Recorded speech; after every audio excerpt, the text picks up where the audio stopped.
పాపము తెలుసు, ఏం మాట్లాడుతున్నావో తెలుసు, ఏం ఆలోచన చేస్తున్నావో తెలుసు, ఎక్కడ కూర్చున్నావో తెలుసు, ఎక్కడ లేచావో తెలుసు, ఎక్కడ ఏమి చేస్తున్నావో సమస్తం ఎరిగిన వాడు యేసయ్య.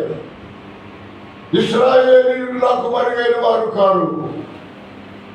చాలా సంచార బైబిల్లో ఉంది. ఉదయము అన్నిటికంటే మోసకరమైనది, అది ఘోరమైన వ్యాధి. అంతేకాదు 30 అధ్యాయము 8వ గ్రంథము 12వ అధ్యాయంలో కూడా 12వ వచనంలో కూడా ఒక మాట అంటున్నాడు దేవుడు.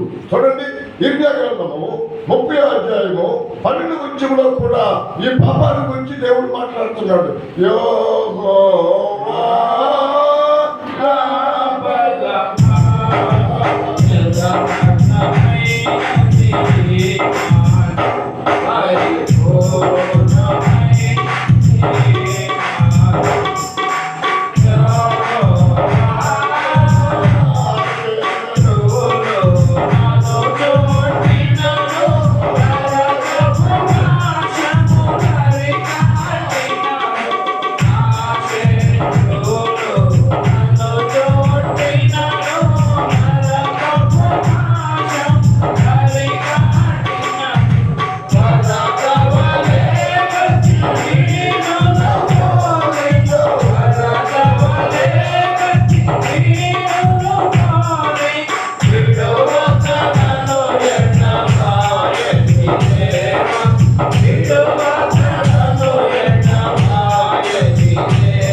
కూడా మానవుని యొక్క జీవితాన్ని గురించి మాట్లాడుతూ ఉన్నాడు దేవుడు.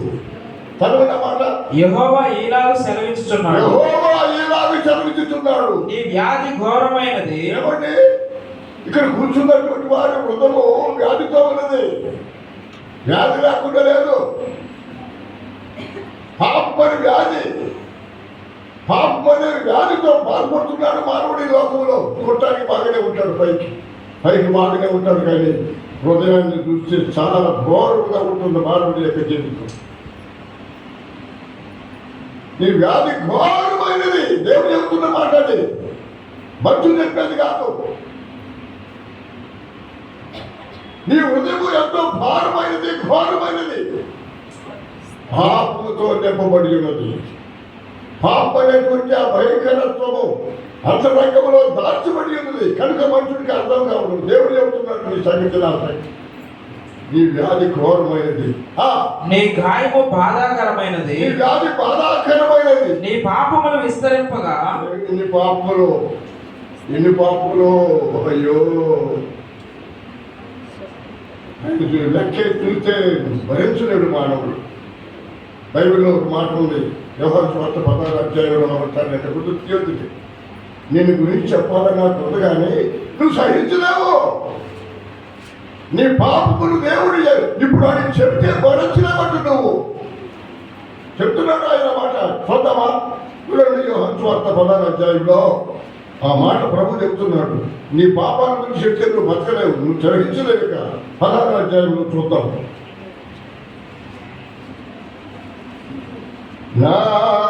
పాడు ఒక చేట పాడతాం అతనికి.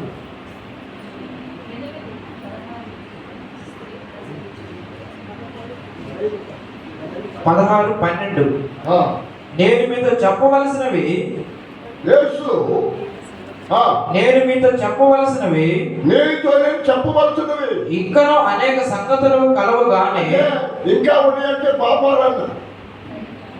నేను నీకు చెప్పాల్సింది ఇంకా ఉన్నాయి, చాలా పాపాలు ఉన్నాయి. కానీ కానీ ఇప్పుడు మీరు వాటిని సహింపలేరు. నేను ఇప్పుడు బయటకు వచ్చాను అనుకో, నువ్వు సహించలేదు, ఏర్పడతావు. నీ పాపని ఇప్పుడు నేను చెప్పబోతున్నాను, యేసుపడబోతున్నాను. నీ పాపాన్ని గురించి చెప్తాను, నువ్వు సహించలేవు. ఎన్ని పాపం, ఎన్ని పాపం, ఎన్ని పాపం. నీ పాపం పెట్టి నేను చెప్పబోతున్నాను, నువ్వు సహించలేవు. నీ పాపం జ్ఞాపకం చేస్తే నువ్వు బ్రతకలేవు, సహించలేవు అని ప్రభు చెప్తున్నాడు. ఎన్ని పాపలు చదవయ్యా 30 వచ్చిన గ్రంథము. నీ వ్యాధి ఘోరమైనది, ఈ వ్యాధి ఘోరమైనది, నీ గాయము బాధాకరమైనది, వ్యాధి బాధాకరమైనది, నీ పాపములు విస్తరింపగా నీ పాపములు విసిరింపగా శత్రువు కొట్టినట్లు శత్రువు కొట్టినట్లు నీ గొప్ప దోషమును బట్టి నీ గొప్ప దోషమును బట్టి నేను నీకు కఠిన శిక్ష నేను నీకు చేసి కఠిన శిక్ష ఉన్నాను, నిన్ను గాయపరిచి ఉన్నాను. నేను గాయపరుచున్నాను. కాగా కాగా నీ పక్షమున నీ పక్షమా వ్యాజ్యమాడు ఎవడు లేడు. వాడు ఎవడు లేడు. నీ గాయములకు నీ గాయములకు చికిత్స చేయదగిన మూలకములో ఏమీ కూడా లేదు, ఆయన రక్తం తప్ప. ఎమ్మానుయేలు రక్తము ఇంపైన యోధాగా, ఓ పాపియందో మోగము పాపము పోగొను. యేసుడు కుమారుగా నా సిలువగా యేసు రక్తము శ్రావించు నాకుగా. నీ వ్యాధి ఘోరమైనది, నీ గాయము బాధాకరమైనది, నీ వ్యాధి బాధాకరమైనది, నీ పాపములు విస్తరింపగా నీ పాపములు విస్తరింపగా శత్రువు కొట్టినట్లు శత్రువు కొట్టినట్లు నీ గొప్ప దోషమును బట్టి నీ గొప్ప దోషమును బట్టి నేను నీకు కఠిన శిక్ష చేసి నేను నీకు కఠిన శిక్ష చేయబోతున్నాను. తట్టుకోలేవు, ఆయన ఇచ్చే శిక్షను తట్టుకోలేవు. భయంకరమైన శిక్ష రాబోతుంది, జాగ్రత్త. పాపములకు తగిన ప్రతిఫలం ఇవ్వబోతున్నాడు ఆయన. పాపములకు వచ్చే జీవితం మరణము, మన ప్రభు యేసు క్రీస్తునందు నిత్య జీవము. దాన్ని సంపాదించుకో పరలోకానికి వెళ్ళడానికి.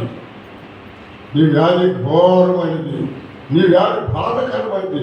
శత్రువు కొట్టినట్లు నీ గొప్ప దోషమును బట్టి నేను నీకు కఠిన శిక్ష చేసి నిన్ను గాయపరుచున్నాను.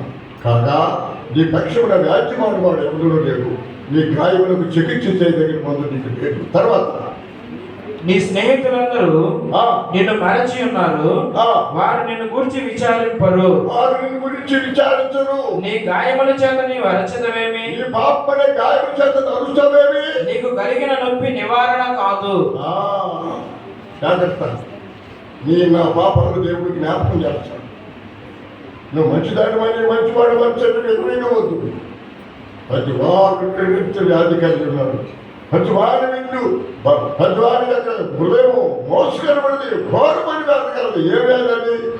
ఆ వ్యాధిని యేసు ప్రభు చెప్తున్నాడు. మార్కు సువార్త 7వ అధ్యాయము 21 చూద్దాం. ఆ జబ్బు ఏమిటో, మానవుడి యొక్క హృదయంలో జబ్బు ఏమిటో అక్కడ మార్కు సువార్త 7వ అధ్యాయము 21 రాయబడినటువంటి సత్యం అన్నమాట. అది ఈ లోకంలో లోపల నుండి అనగా మనుషుల హృదయంలో నుండి మనుషుల యొక్క మనసులో నుండి మనసులో నుండి దురాలోచనలను